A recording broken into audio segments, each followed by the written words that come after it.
founders, investors, and industry leaders to talk about different topics and industries. So today we're talking all about VCs, as you all know. And to get started, I'm going to hand over the mic to Sharma, who's going to be our moderator and is the CEO of Panellists India and has flown all the way from Delhi. So thank you so much.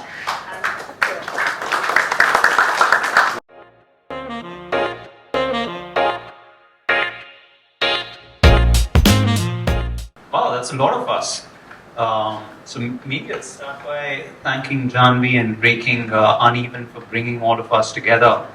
And if I may, I also want to give a shout out to our newest colleague at Panellists India, Somin Mehta. He's there somewhere. So it's literally his first official day of work. But thank you so much for joining us. Before I guess the best way to get started would be to get to know each other, right? So how many of you in the room are founders? Right? How many of you in the room want to be founders? How many of you in the room are VCs? How many of you in the room want to be VCs or angel investors for that matter? We should talk. How many of you are just plain lost? Alright, great. Well, my name is Dhruv Sharma. I work with Panellists India. There's many ways we can describe what we do, but when I typically meet someone who's not from my industry, I'll tell them that if ever a bunch of angel investors want to come together, pool capital and invest it into a company, there's an 8 in 10 chance they will look at us to do it. Thank you everyone for being here. Vineet, I'm maybe going to start with you. Tell us how the Avishkar journey started, and looking back, what's been the most rewarding part of the journey? This is a very young crowd, so I don't want to take it. Probably most of you are either not born or very young, but let's say I started in 2001. The good thing that I can tell you is if you are confused, then you are in the best place. So you're probably the most sorted guy. So I had no clue. I wanted to join army. For some reason, army didn't like me. So forester. I thought I was living a great life. Got married. My wife didn't like the forest. So I went to IIM Ahmedabad. Spent 6 months. Didn't like it. I left it. Government of Gujarat was setting up an incubator. I applied for the lowest position, but the chief secretary asked me, "Tum CEO banoge?" I set up probably India's first incubator, ran it for 4.5 years, and I was 26 when I became the CEO. So I was 29. In 3 years, I thought I was the smartest guy around. That's actually one of the... So I have a theory that confidence is inversely proportional to experience. As you become wiser, your confidence keeps going down. So I'm much less confident today than I was. So at 29, I went to Gujarat government was my whole board. I told the board that you give me 100 crores. 100 crores was $20 million at that time. An exorbitantly large amount. $20 million today sounds like a pocket change, but in 2000, it was a very, very large amount. So, and I said, you guys give me $20 million, I will give this money to individuals. They will start their businesses. They will make money and then they will return. I'll return it back to you. So I said, are you mad? And so the chief secretary scolded me and I quit my job. Right in the board meeting itself, because I thought these guys are old, they have no understanding. And with 5,000 rupees of personal capital, I started. Maybe a quick follow-up. Thank you. What is the one thing most people get wrong about the impact world? That there will be some teary-eyed, soft-hearted folks who are giving money to people who are actually trying to wipe tears from somebody else's head. That's the biggest irony or the misconception that they may have on impact investors. We are reasonably hard-nosed because the people we are working with are solving fairly difficult problems. So they are already taking up things which are very difficult to do. So we know chances of success is low. Therefore, we have to be fairly hard-nosed in picking up those engagements. Arjun, thank you for being here. When you look back at your journey of building Dr. Vedas, what are some lessons you hold close, lessons you think about even today? I don't know how much I can say when I'm sitting next to Vineet sir, because of course he has much more experience than me. I ran the company for only 5 years, but I did make a lot of mistakes along the ride. I started a company when my grandfather passed away at the age of 24 and a half, to take forward his legacy of Ayurveda, because he had cured me of asthma and I didn't want the legacy to die. I knew nothing about FMCG, consumer, D2C, e-commerce and all of those things. And we started offline because that's what people did in 2016, 17, before this whole world of e-commerce really existed. And we failed miserably. And lot of, and I say to founders as well, keep trying, keep throwing darts on the board, and eventually you will figure out what to do and you'll hit the bullseye. But the best decision we made was actually fail offline in 6 months and chicken out of the battle, right? We just said, Dabur, Imami, Patanjali, Baidyanath, Chandu, like these guys are so big and I'm so small, so irrelevant, and I can't crack this. And so we gave up actually. And then I convinced my wife, who was my girlfriend at the time, actually worked with Vineet sir at some point in iQube, and who joined me after she had worked at Nykaa. And that started the online journey of Dr. Vedya. So I think sometimes when you're not good at something or it's not working out, you got to cut the cord as well. The second thing, I thought I was really good at everything. And so I wanted to do everything. And I remember I had someone who was in our marketing team, and I told her nobody can write as well as me, and so every blog post that goes on Dr. Vedya's website for SEO, it was not even like people were really reading these blogs, but I cared about the blogs. And so I didn't let the blogs go up until I had read them, and then I became the limiting factor of the blogs going up. And it seemed like I wanted to do everything, and I wanted my signature on everything, and I signed every check, and I approved everyone's appraisal, and that was okay when we were 6, 8, 10, 15, 20 people. Maybe I'm jumping the gun a little bit, but then what do you learn about letting go?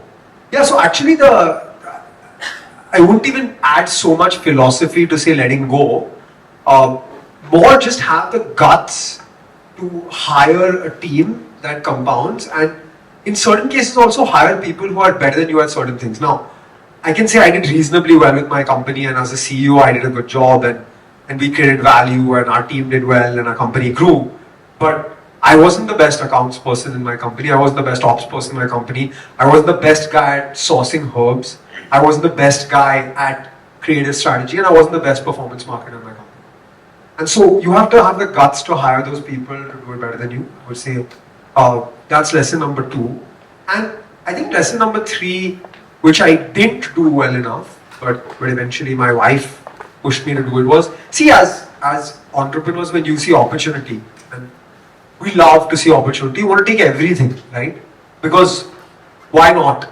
Like you've seen days when there was no sale, and when you see incremental 1 rupee of sale, you'll grab it. And I remember my wife was the CEO of the business, and so she used to manage the back end of the business, and she told me, any platform that came to me, online platform, and I would say 18, 19, 20, there were lots of online marketplaces that came up. Any platform that came to me and said, we love your brand, we want to list you, I'm like, yes, we will list, we will fill that form and we list our products. And she told me at some point, she was like, hey, we're listed on 40 e-commerce platforms now. 97% of our sales comes from these 5. The rest, only 3% of our sales. I'm delisting all of them. And so the lesson from that is that you have to be able to say yes in the right circumstances. You have the guts to say no as well. And let go of the FOMO, which I constantly, consistently have, but it's very hard to do. But if you are able to be sure and have clarity of your vision to say, I'm going to do X, Y, and Z and not do A, B, C, then you'll be better than me, because I didn't have the clarity to do that. Thank you for sharing. Shashi, we'd love to know about your paths to Fireside. Before that, if I may, I have a question for you, which is that in the last 10, 15 years, what do you think has happened that today allows entrepreneurs to build a highly visible, potentially enduring brand in a relatively short span of time? So I think that honestly, of course, there's ecosystem, and everyone knows that D2C, when I started our businesses, was pretty much no one knew about it. But in the last few years, there's been a huge enabler ecosystem. But I think what has been remarkable has been the growth of the consumer in terms of their understanding. I was in Lucknow 2 weeks ago on a consumer research trip. We're building a thesis around India 2. So India 2 is household income, 5 lakhs to about 18, 20 lakhs. And our the hypothesis was that India 2 has very different shape of business than India 1. We wanted to understand what drives that from a consumer standpoint. We went into this home, 1.5 bedroom home, family of 5. And what was surprising to me is the woman of the house, she knew everything about like niacinamide, hyaluronic acid, I mean, you name it. And here you are sitting and thinking, these guys in India too, Lucknow, what are they going to know? Right? Then we drove about 200 kilometers to some villages, right? And Lisa, I'm sure you've experienced this a lot. I spoke to about 40 women, all aged between 18 to 25. 95% of them were on Instagram. Almost 100% of them had shopped on Meesho. Their aspirations were not to sit at home and be housewives. Their aspirations were to become beauticians, right? To become, and then they were like, give us a center, give us a place where we can train, give us access to good quality fabrics, give us access to pizzas and burgers. That was literally the biggest demand. And so what I'm trying to say is that the consumer has evolved and we don't understand it. We're sitting here in India 1. We think we're very far removed, but genuinely there is a lot of access to information, pervasiveness that has happened, across India.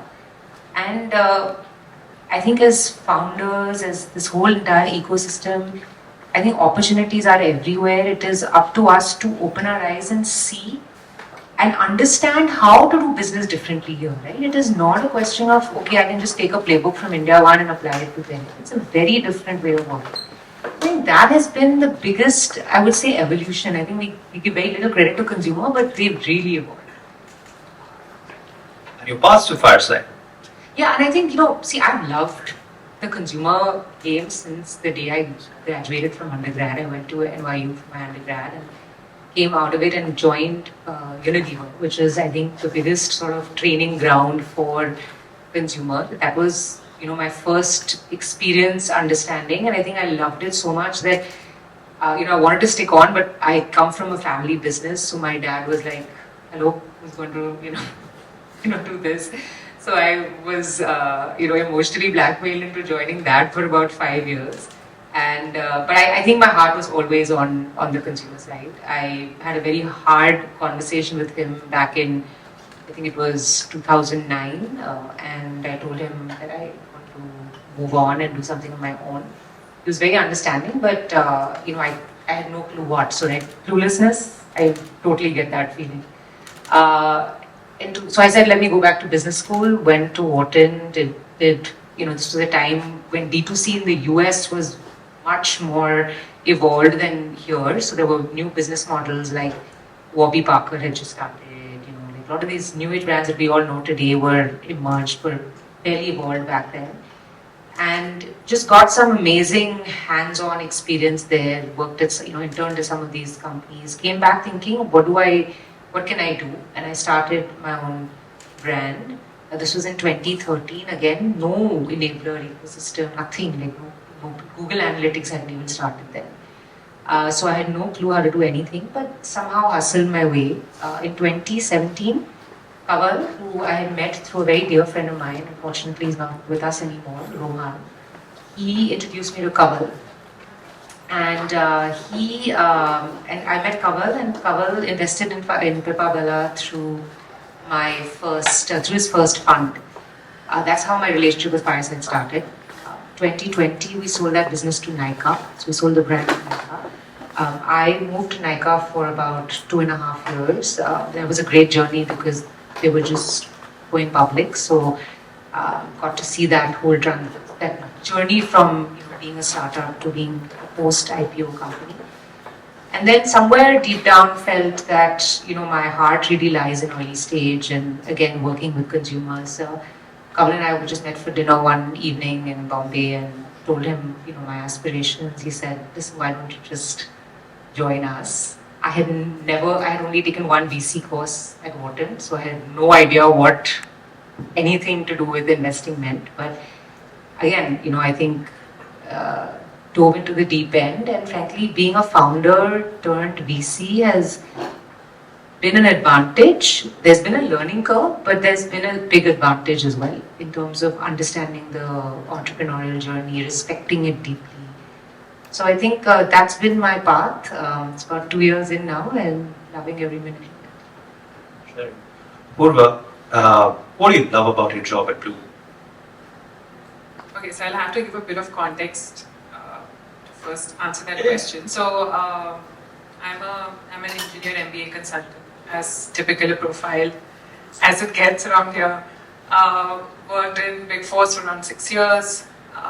Eventually got really. I used to love my job. Honestly, I love the pace of it also, and just the fact that you'll be working on something new every 4 to 6 weeks, right? But at some point it gets to you, the culture, leadership, politics, all of it. And I had gotten married in 2019 and just quit. Knew that my husband would be able to support me and I wouldn't have to go back out of Bombay to my home or anything of that sort. That's when I started banking for founders. Sort of stumbled into it, had never built a product, so was sure that I wanted to do something consulting-like, and that seemed to make sense. And that was my intro to VC and startups in general. Invested in 3 startups during that whole course of banking for around 2.5 years.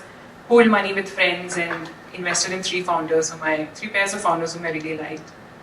And I think that track record, the kind of founders I'd invested in, the kind of companies, the course lens when it came to investing that I built was what helped me get into that, and 9 interviews actually helped me get into Bloom in 2019. And when I joined the firm, it was fairly set in terms of 5 partners, and these are the sectors that they look at, and deep theses, and how Bloom is with content, so they are hardcore at it, right? So very deep thesis across all of these sectors, and I was very puzzled as to what kind of a value add now do I bring. Consumer brands is like this really lonely child sitting in the corner. The partners had, I think, just no one was sort of willing to look deep enough into it to sort of even figure out if there was any way that we could, invest in it. What kind of stage do we come in at? What kind of venture? What kind of founders? And I had, of course, had a fair bit of interaction with consumer brands because that is. Actually, as a banker, you get a lot of consumer brands who sort of come to you when it comes to fundraising help. And so I just said, hey, let me try. Let me see if there's something to be done. And both Sajid and Karthik were very supportive. So the first year was pretty much a lot of existential crisis, trying to figure out what VC meant, how consumer brands are run, however much you can in 12 months. Whether it even fit into the whole Bloom, overarching thesis, etc. But since then, I'm proud to say that as of today, we've signed our 3rd term sheet. Core check. In fact, this one was the largest that we've ever done in a consumer brand.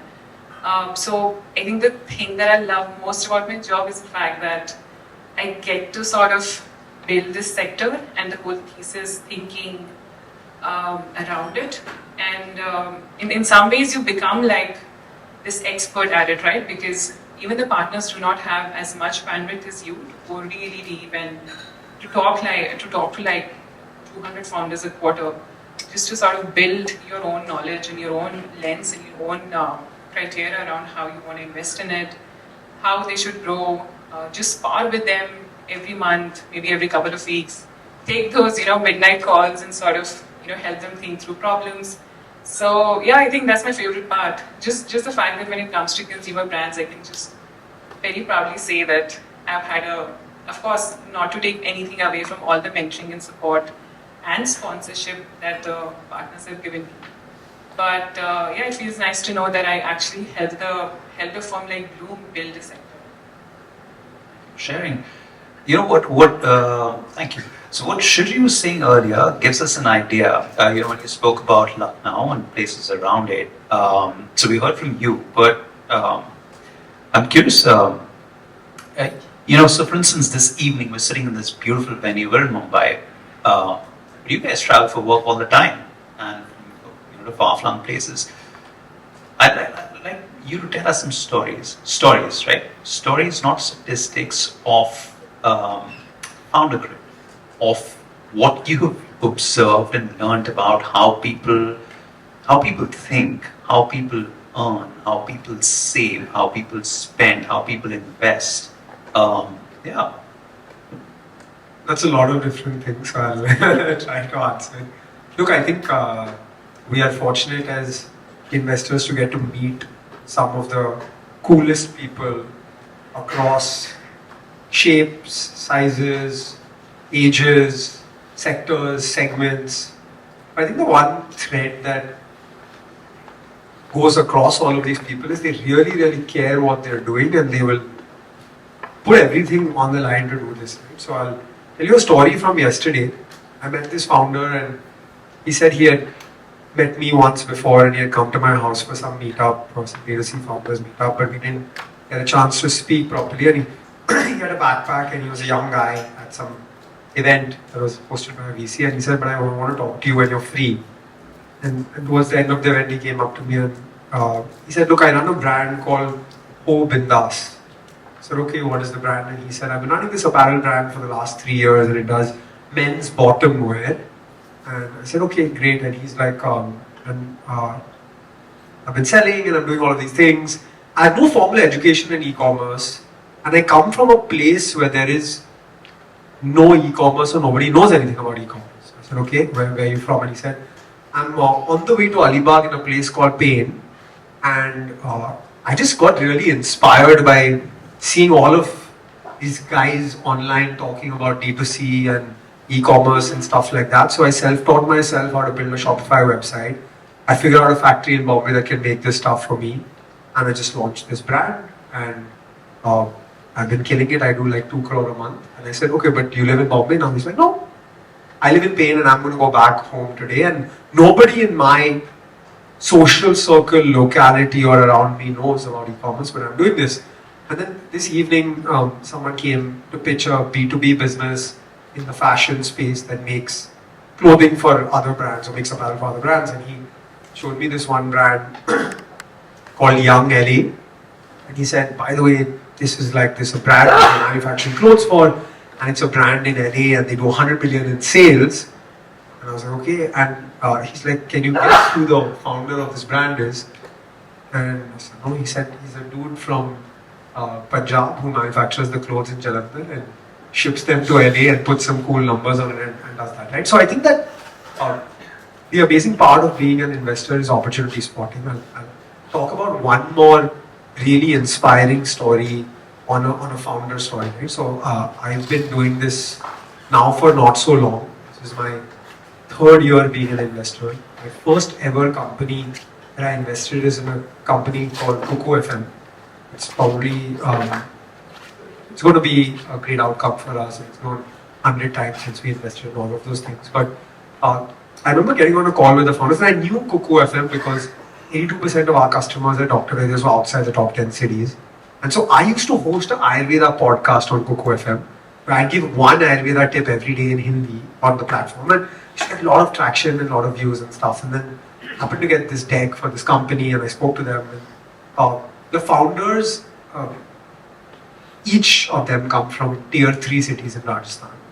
And they're building a product for content in regional languages. Hindi, Marathi, Gujarati, Tamil, Telugu, Malayalam, Kannada. They're giving you Psychology of Money book summary in Hindi. They're giving you Rich Dad, Poor Dad in Marathi. And helping these consumers get access to high quality content. So it was a Series A pitch. They were raising $15 million. And we start the pitch, and the founders weren't as comfortable in English as they were in Hindi. And I could tell, and then sheepishly the founder asked me, hey, is it okay if I pitch this business to you in Hindi?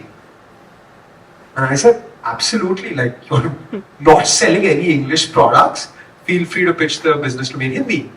And he said, you are the first VC that's said this to me or allowed me to do this. And that was maybe 4 years ago that happened. And in the last 4 years as well, we've seen the world change so much. And Shuchi was talking about the depth of beauty and personal care. And if you see in all the personal care companies that we invest in, where the customers are coming from, this knowledge and this aspiration is so deep. And I think that what we're seeing now in general in India, and there's a very famous luggage company called Mokobara that all of you guys must know about. And as VCs, while we have companies we're very proud of, we're very sad of the FOMO of missing out on companies. That's one company that I missed out on investing on. And I've said it pretty publicly as well in 2022 when they came to me and they said, we're selling backpacks for 5,000 and luggage for 15,000. I asked myself this question. I said, hey, like, is the average Indian customer gonna upgrade from Skybags and spend 5,000 instead of 2,000 for a backpack? They've not done it for like ever, right? Like these companies that are the incumbents have not given you a better backpack because you probably don't want a better backpack. And then you see customers paying top dollar for backpacks, luggage, and handbags, and food, and personal care. There's a brand selling a serum for 3,000 rupees, launched only one product, came to talk to me about it, never wanted to raise money, and said, you think anyone will buy a serum for 3,000 rupees and then doing 5 crores a month and 30% profit? So we're going through an interesting time in India where aspiration is being built, but this customer is not just sitting in these AC rooms in Bombay, Delhi, Bangalore, Hyderabad, and Chennai. It's going deeper than that, and what that holds is a really large population, really hundreds of millions of people who can unlock this wave of consumption that pretty much nowhere in the world has. But Arjuna, 3,000 rupees serum, I mean, comes from someone's discretionary spending. So question for you and the other consumer VCs on the panel. Beyond discretionary spending, are you seeing founders innovating on everyday needs? Yeah, look, we have a company in our portfolio called Lahori Jeera Soda. It's a Jeera Soda business, and the Jeera Soda business is a Jeera Soda business is a Jeera Soda business. This has been around at least in Bombay for a very long time. I've been growing up having Jiro, and they just said that like the branding, packaging, and taste of the product sucks. So we're going to make a 10 rupee Jeera Soda in the most competitive price point in Bev in India, and we're going to sell a product that's better. And we won't even need to market this product. You won't even need to spend money to do ATL ads, to put a celebrity on the bottle, to put hoardings and billboards. When we invested in this company, the marketing spend was 0.2% of sales. 35% gross margin business with 15% EBITDA because the product was so good. Bro, do you want to add to that? Yeah, sure. So we do different kinds of checks at Blue. So there is of course the core 2 to 3 million, and then we do a bunch of what we call discovery portfolio, which is in companies that do not really fit our core thesis, but we love the founders and their passion enough to still, if founder allowing, just invest like a small token relationship check, love check as we call it also, just to show that we really want to be a part of the journey, but cannot for other circumstances. So this is a company called Plush, which we invested in as part of this discovery portfolio. This is a premium product, but very everyday use. It's in feminine hygiene, so they make sanitary napkins, which is still their hero product, 65% of sales. And I think this is the first time in my life that I realized what a viral loop actually looks like when it's happening all around you, right? So sanitary napkin, very difficult product because there's a lot of friction to actually get a woman to switch. You need a certain kind of influencer, mom or a very close friend or someone who hands it to you in the case of an urgency. Even then you would think twice, thrice, 4 times because the risk is too high of it failing, of the product failing. Secondly, it's also a premium product, so they function in the topmost tier of where a Whisper would sort of price at. So that was not a helping factor either. And when I was investing, I actually started talking to people around me. Of course, we are not the best of a consumer set when it comes to buying premium products. And I did see a lot of love from some partners' wives, some within my own firm, some folks from APR, but then again APR is like this upscale locality in Bangalore and not the best way to judge a premium product per se.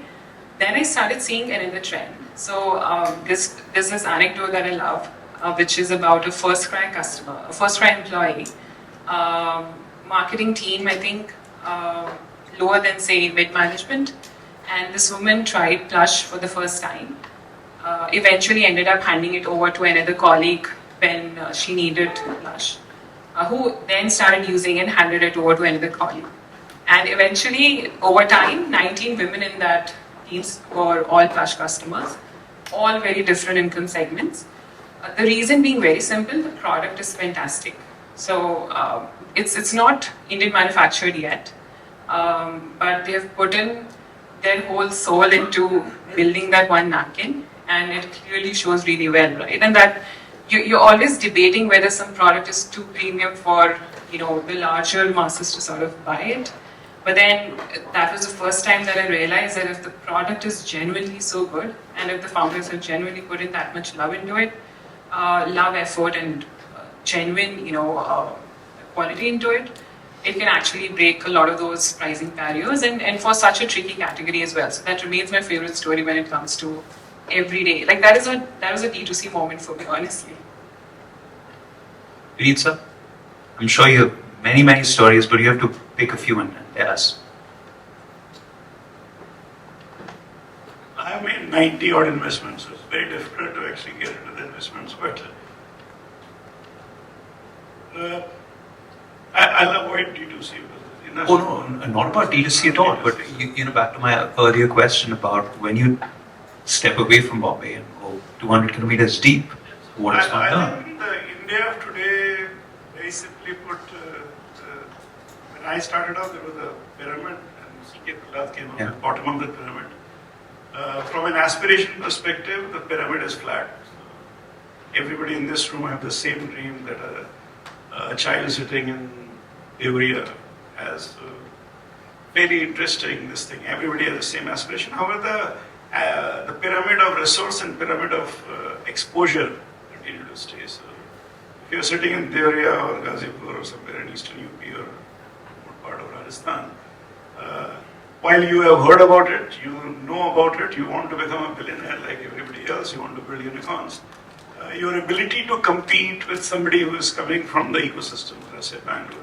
That's why you have so many Jharkhand, Bihar entrepreneurs actually operating in Bangalore, because Bihar, Jharkhand doesn't support it. So that's really one of the biggest challenges. But let me give you, since you talked about history, let me talk about today. So I spoke to a young boy who reached out to me. I basically mentioned that, guys, there is a war going on, so is there anybody in the defense or defense-related thing that is thinking about Avishkar will never invest in it, but I'm personally interested in mentoring some of these guys. So this guy writes to me, my name is Jainul, I'm from Devriya is actually a very small town outside on the eastern UP side, Kushinagar, fairly famous for the Buddha circuit. And I have built a rocket, this thing, and I'm right now. So the first I thought there's some mistake about that Devriya thing was. So I called him today, said, so what's your story? How did you reach from Devriya to where you are? He said, no, I was in a village. My education was very badly affected. So my father took me to Calcutta. He was a clerk there. But he lost his job, so I had to come back to Devriya. I was interested in astrology and rockets and all. So I used to read anything and everything. Then I was graduating in Gorakhpur. I started writing to DRDO and everybody else. And then one guy started mentoring me from DRDO. And then he started writing to all IS officers. Everybody didn't get much traction. But he came up with a concept which the DRDO guy actually liked. The startup policy of UP provided him 1 crore rupees. And then Bits Pilani came to know, said we don't have space in Rajasthan, and took him to Hyderabad, actually, Bits Pilani, Hyderabad. Gave him space to build the only rocket launcher facility testing place. There is only one in ISRO, and therefore you don't get. He's building that one. He's reached out to me to raise 25 crores. Now just think about it. The guy is still. I'm still amazed at where he has reached. And so we have invited him to come and, along with his DRDO advisor, to at least tell us how he has done. Aspiration with laser-like focus on what you are trying to achieve. And the changing thought process. So for example, I mean, a lot of you, I was actually one of the members organizing committee of Startup Markham, and the Commerce Minister, the Minister for DPIIT talked about challenge the crowd actually, not us, about the deep tech issues. It's not that India doesn't have deep tech, there's a lot of deep tech actually. The challenge is a 2 gigawatt cell manufacturing plant in China requires $1 billion of investment. Now, our total fund of fund, first one was $1 billion, only 6,000 crores deployed. So the challenge is not that talent is there, our ecosystem, talent, research and capital, all are actually in smaller quantity. We have created large amount of these opportunities, and I'm actually quite amazed about the intensity with which in this short, brief escalation we saw with Pakistan is actually going to now create a very large industry, which probably none of us saw it coming. But mark my words, in 5 years' time, India will probably be one of the largest producers of some of the most cutting-edge thought processes around defense tech, projectiles, rockets, etc. It's not that we have not been doing it. Pixel and others actually, in fact, I had met the Pixel kids also when they actually first time was starting out, just before the Loom came in. They came and pitched to us. We found it incredibly difficult to fit it into our impact vision, but long and short of it is there are lots of very young people, and I think in the deep tech, the more naive you are, the bigger the chance that you would actually come up with a technology. The younger, the better. The less experienced, the better. But try to have mentors around. And I think one thing that I would like to tell anybody who wants to be a founder, the word governance is normally associated with actually friction. It will slow you down. Let me assure you, as founders, governance is the only way that will save you when things go wrong. And things will go wrong. So do not underestimate the power. When capital comes, everything looks good. We are hearing good stories. When things go wrong, and they will go wrong if you are an entrepreneur, if you have not got good governance, you will run into serious trouble. Across the board, and I'm telling my colleagues here also, no VC like complicated board meetings. No founder likes a board that can tell them no. And this is actually a big challenge that we are facing. So at least young entrepreneurs, do not underestimate the importance of governance. This will become a very, very sore point. And there are lots of people on LinkedIn who write very nasty comments when one company blows up without understanding why. And companies blow up for many reasons, not necessarily because the founder wanted to cheat. But it's very easy to throw it out and say the founder was actually trying to siphoning, making money, etc. But if I may, in forums like these, I know a lot of people often ask you questions about returns. But we'll ask you a question about risk. In your business, how do you view risk? And that really brings us to the core topic of the evening, right, inside the mind of VC. So we are getting the capital. So Avishkar is known as adventure capital because we are supposed to have the license to do stupid things. And then I have my colleagues who are all venture capital. So adventure capital is when you have a license to do stupid things, but then you must have the credibility to actually back up that when you did that stupid stuff that you were doing, there was a reasonably strong thought process. When I started off, I first understood what is venture capital, and I realized discovering of a technology or trying to change human behavior are the two things that I was in India trying to go to rural India.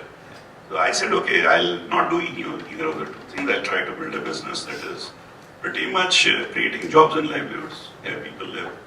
And for that, I might be investing in dairy. So I'm actually investing in a dairy in a broker ecosystem where it is very difficult to create value. The risk is the broker ecosystem.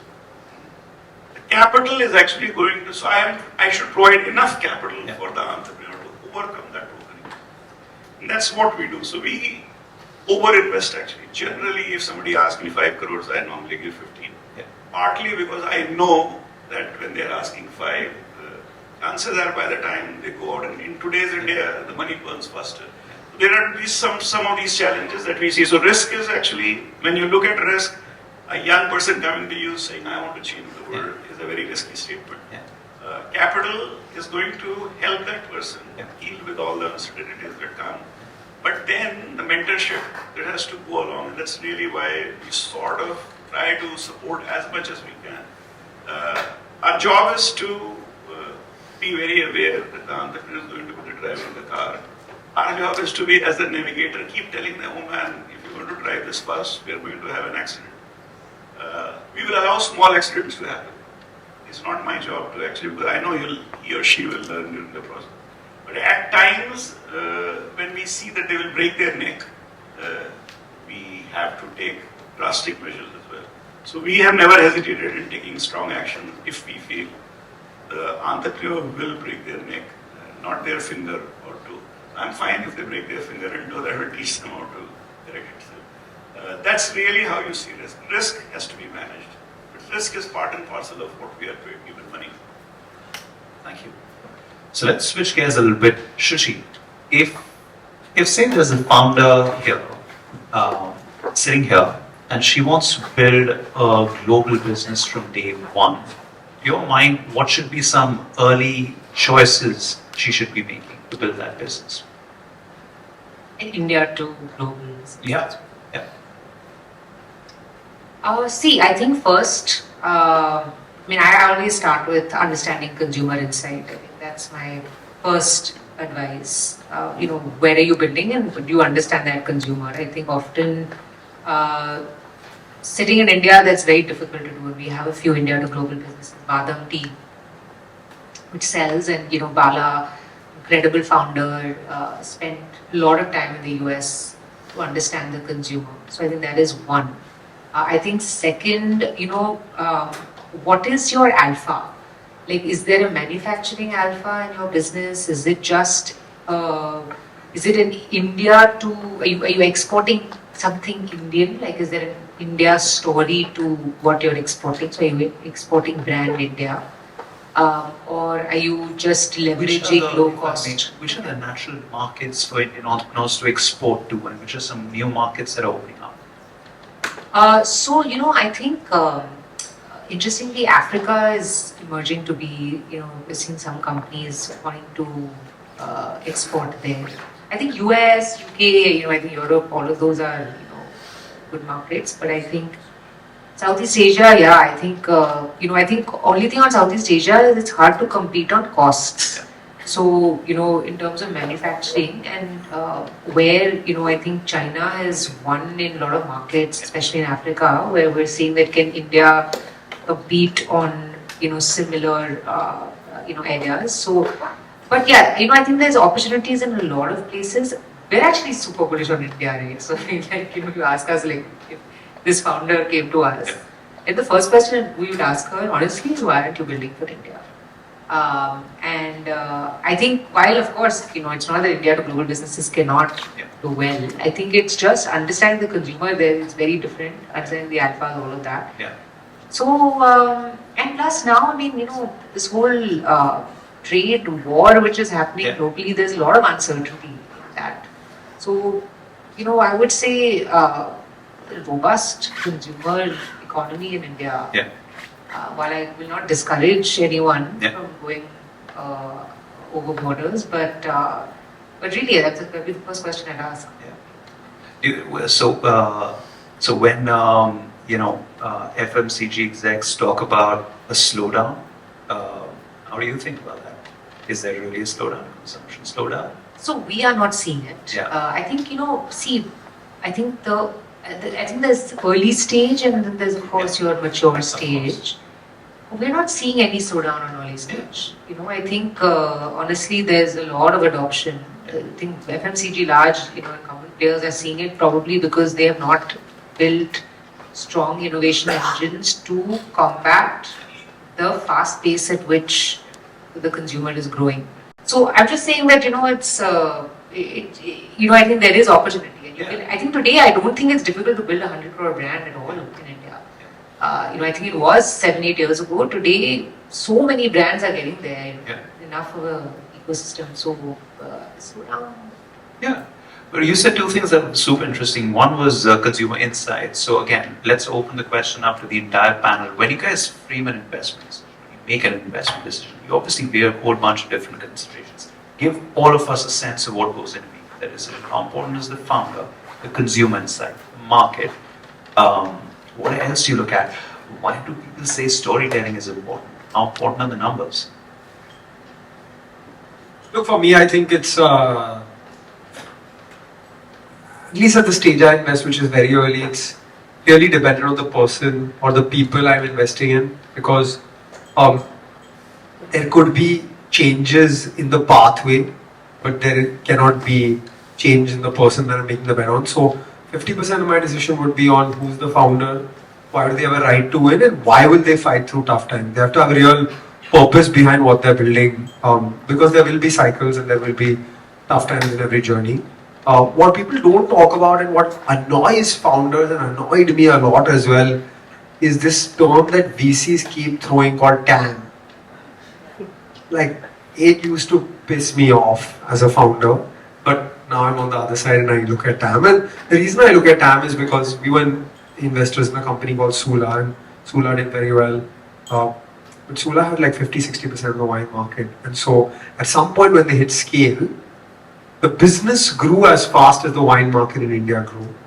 And so if I'm making an early stage bet that's not private equity that needs compounding at more than 50-70% per annum, I should be able to see 5 to 7 to 10 times growth available for that business. And sometimes it's not the founder's fault.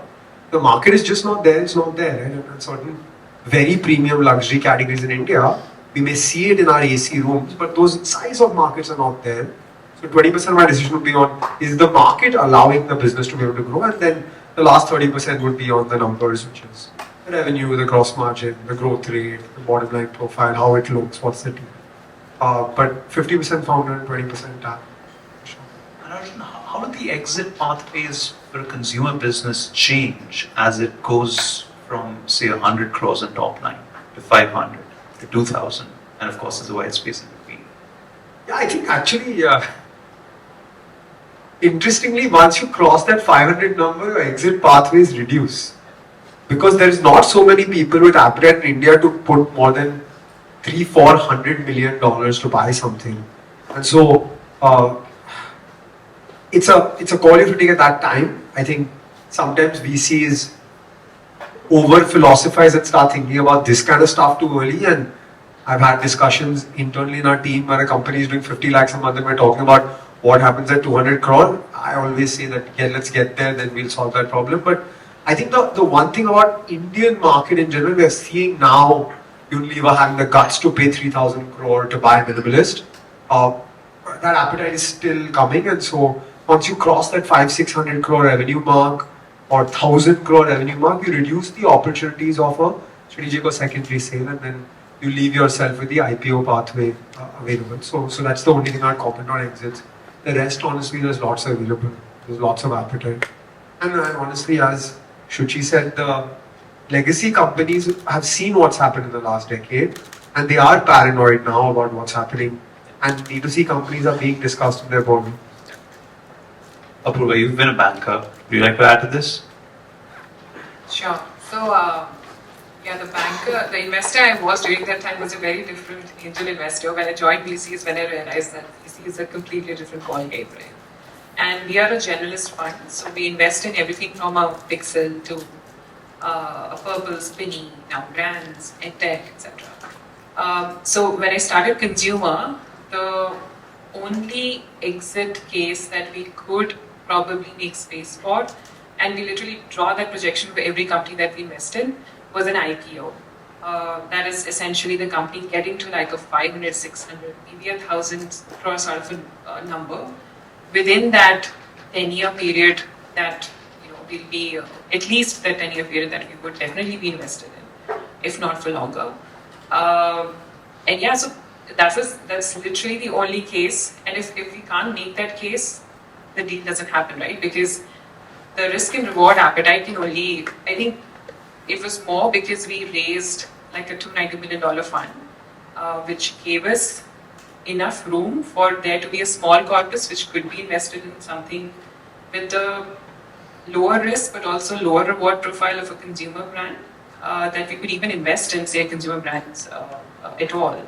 Because otherwise, when you pitch it against a consumer tech or a very fast-growing B2B SaaS company like Atomic Works, the returns actually sort of fade in comparison. But they're also a lot more grounded, a lot more sustainable if you do it well, right?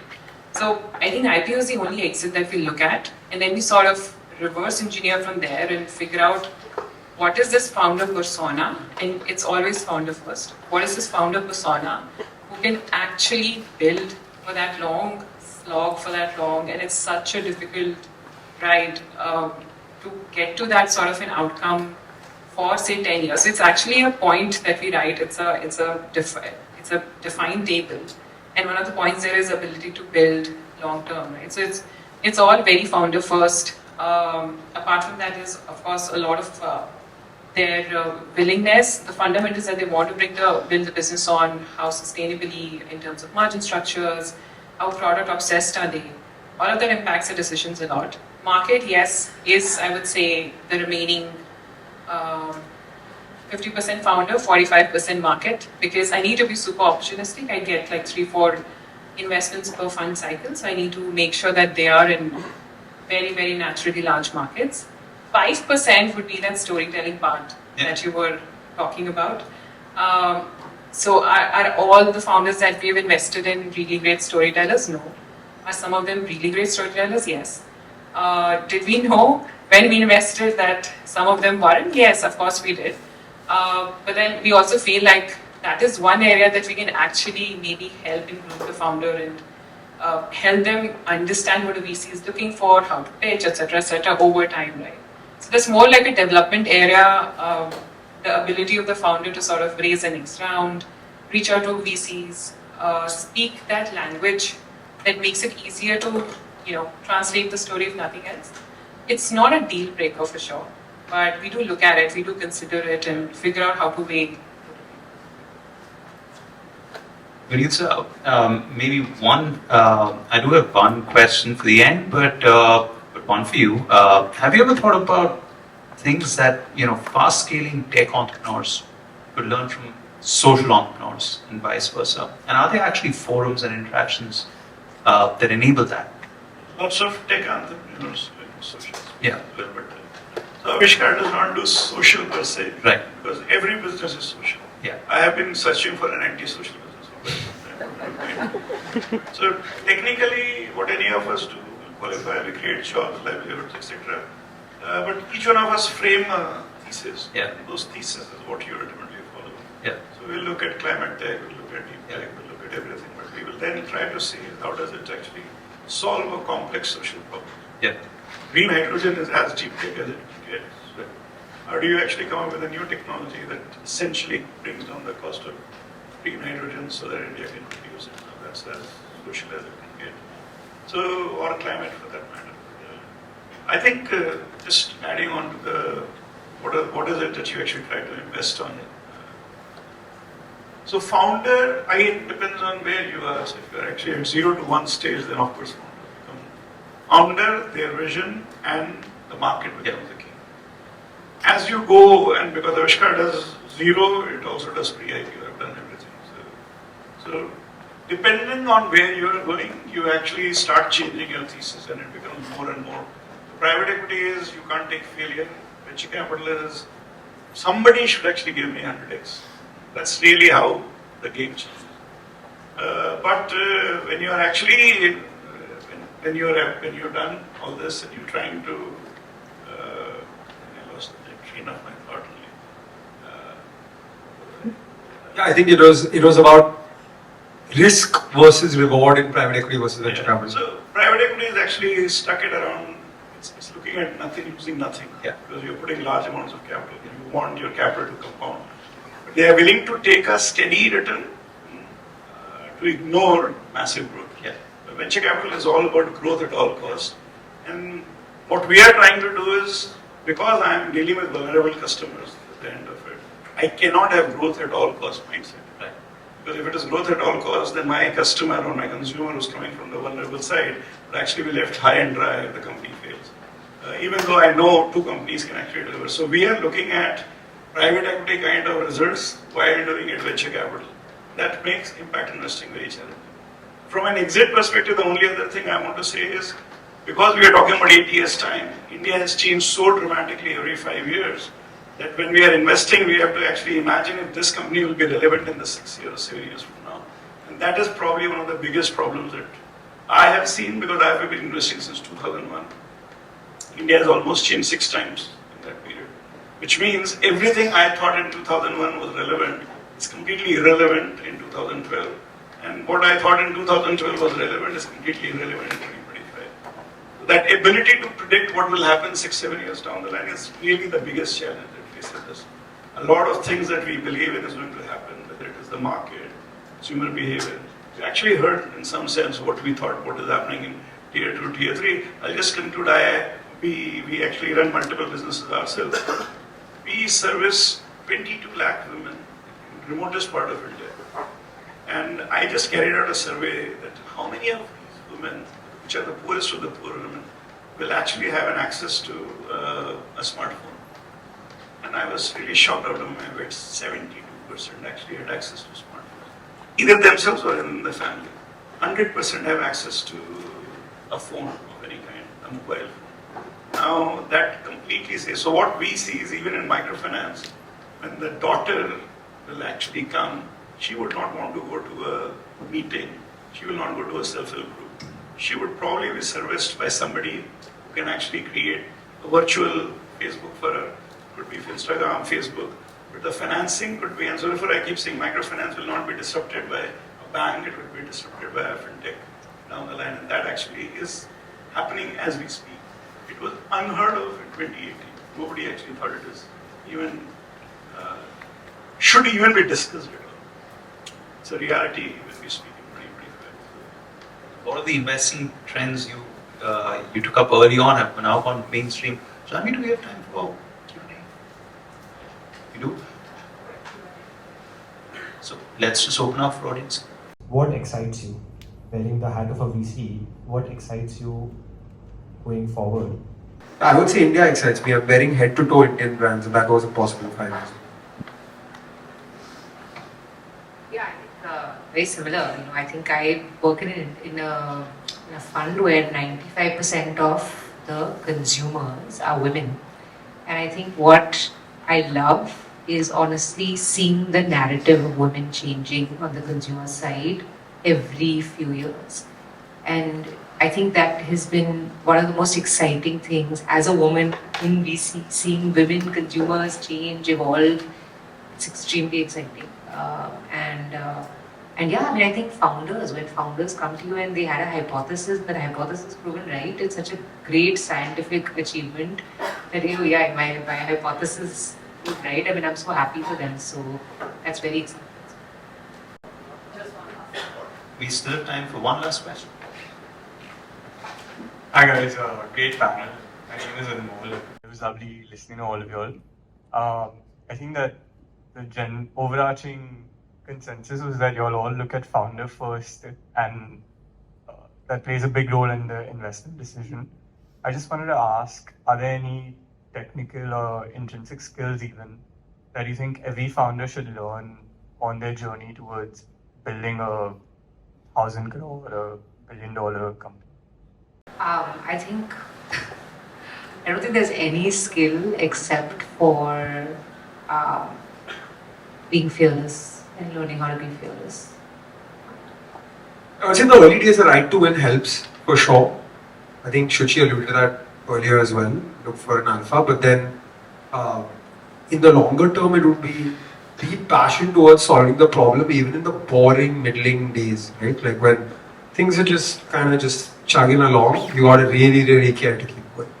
Because there's a lot of stuff that would excite you around what you're doing, but you want to still keep going.